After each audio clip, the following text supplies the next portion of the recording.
आपका स्वागत है मेरे इस YouTube चैनल बायोलॉजी बाय ईश्वर जायसवाल में। और इस टॉपिक को शुरू करने से पहले, आज के टॉपिक को शुरू करने से पहले हम माँ सरस्वती से पूजा अर्चना करेंगे कि माँ सरस्वती इस कोरोना वैश्विक महामारी से बचने के लिए आप सभी को शक्ति प्रदान करें, सामर्थ्य प्रदान करें और माँ सरस्वती हमें रक्षा करें।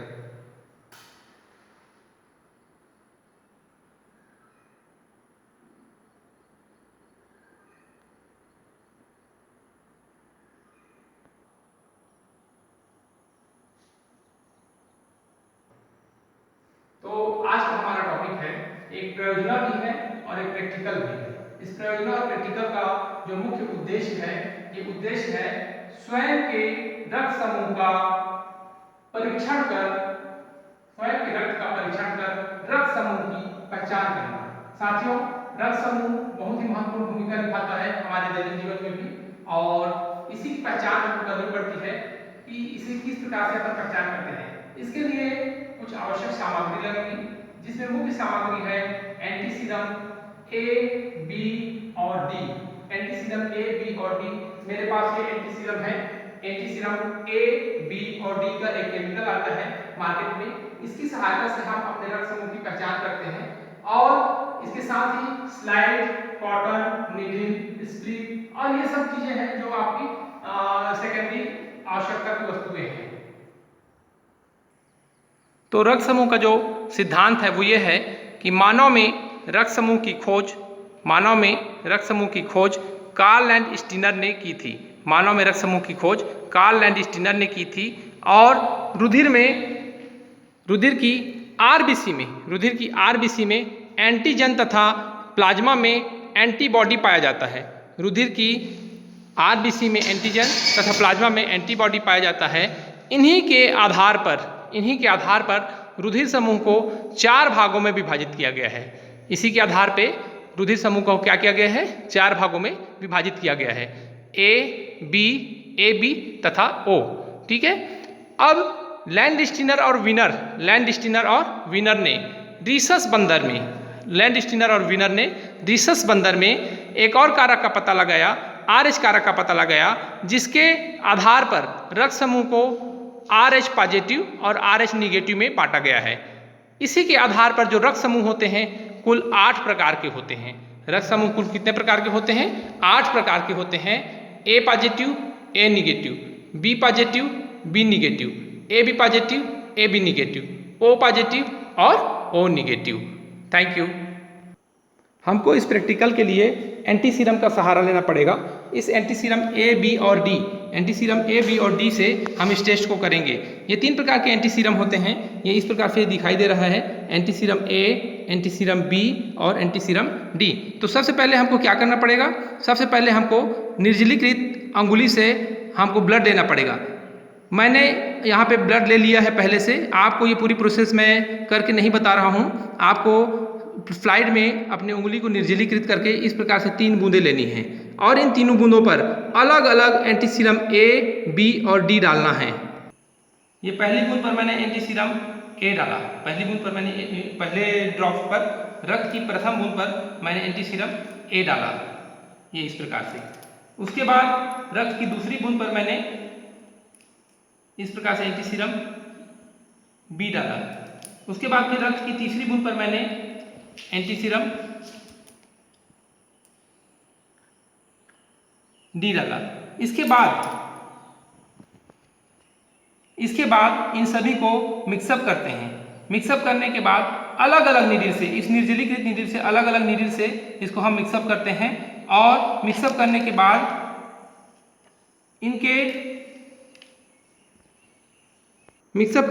इन तीनों बूंदों का हम अवलोकन करते हैं। अवलोकन करने पर जो परिणाम आएंगे उसको हम इसमें बताएंगे आपको कि रक्त की कौन सी रक्त समूह कौन सा ज्ञात हुआ है। इस प्रकार से इस स्लाइड का अवलोकन करने पर हम देख रहे हैं कि बूंद नंबर 1 जिसमें एंटीसीरम ए डाला था वह स्कंदित नहीं हुआ।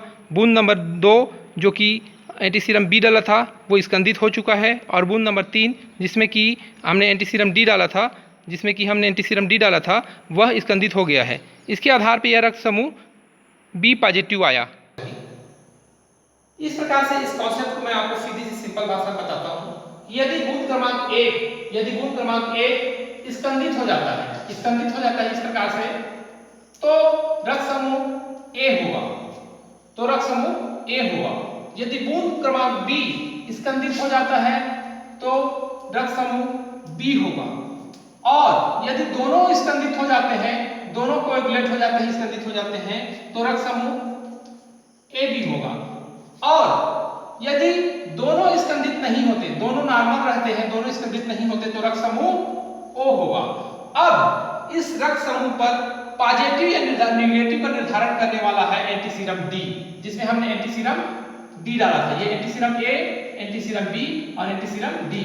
तो यदि ये स्कंदित होता है तो संबंधित रक्त समूह पर पॉजिटिव, और यदि ये स्कंदित नहीं होता तो संबंधित रक्त समूह पर negative.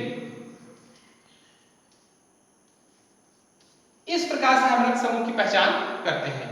Thank you very much. इस प्रकार से हमने देखा कि हमारे पास रक्त समूह 8 प्रकार के हुए। A positive, A negative, B positive, B negative, A B positive, A B negative, O positive और ओ नेगेटिव।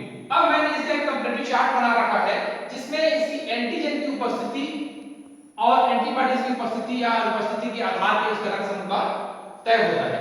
तो रक्त समूह ए है तो एंटीजन ए होगा, रक्त समूह ए है तो एंटीजन ए होगा, और जस्ट इसका अपोजिट इसका एंटीबॉडी होगा बी।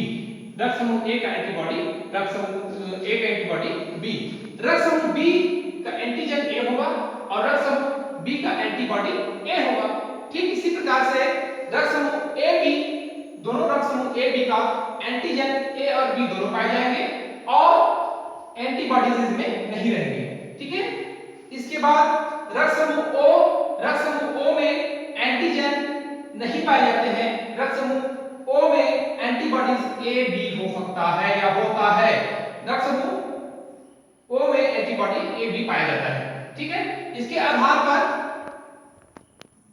एक जानकारी और है कि ये रक्त समूह ए किसे दे सकता है, अर्थात दाता किसके लिए है, और किससे ले सकता है, अर्थात ग्राही किससे, कौन सा रक्त समूह किससे ले सकता है।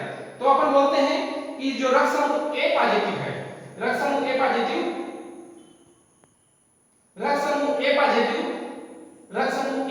को दे सकता है और ए बी पॉजिटिव को दे सकता है। क्यों? क्योंकि इसके पास एंटीजन ए है, जिसमें एंटीजन ए रहता है वो उसी को दे सकता है। इसी प्रकार से रक्त समूह ए नेगेटिव में एंटीजन ए है, इसलिए रक्त समूह ए नेगेटिव को तो दे सकता है और ए बी नेगेटिव को भी दे सकता है। क्यों? क्योंकि इसके पास एंटीजन ए है और एंटीबॉडीज वहां पे अपोजिट है।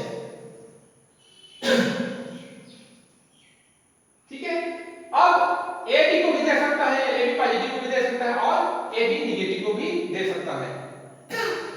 इस प्रकार से इस कंपैरेटिव चार्ट की स्टडी करने पे हमको जानकारी मिलता है कि जो सार्वत्रिक दाता है, सार्वत्रिक दाता जो सभी से ले सकता है वह होता है रक्त समूह ओ नेगेटिव, और जो सभी को दे सभी को जो दे सकता है वो होता है ओ नेगेटिव सार्वत्रिक दाता, और सभी से जो ले सकता है वो होता है ए बी पॉजिटिव सार्वत्रिक ग्राही। धन्यवाद।